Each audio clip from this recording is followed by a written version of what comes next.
Model Georgina Cooper, the face of Cool Britannia, dies at 46.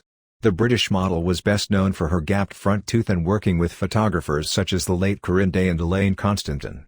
British model Georgina Cooper has died at the age of 46.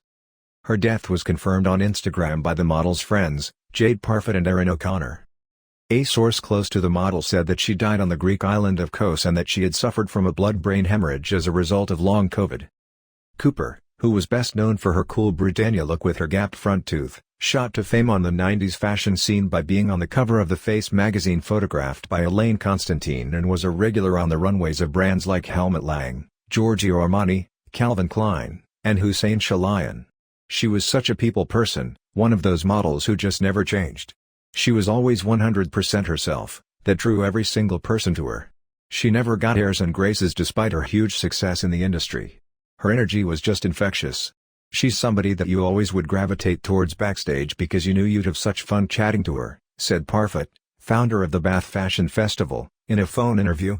When Cooper was 13, her mother entered her into the Elite Look of the Year contest in 1992, where she came in third place.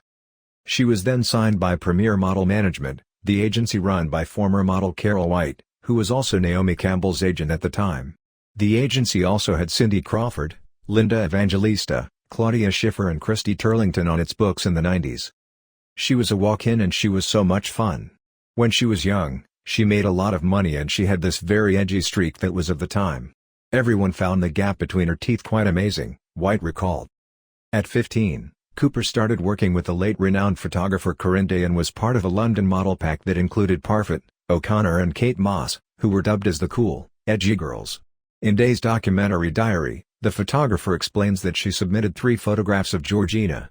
In one she wore a black, bat-winged dress and in another an 80s slaggy sort of dress.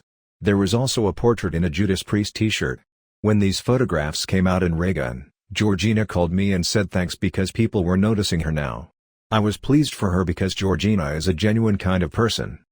In an interview with the Cultural Omnivore, Cooper said that Day really loved my look, she particularly loved the gap in my teeth, and she liked my personality too. The following week we did our first shoot for Raygun magazine. I was so young at the time I didn't really understand how influential the work we were doing was until I got older.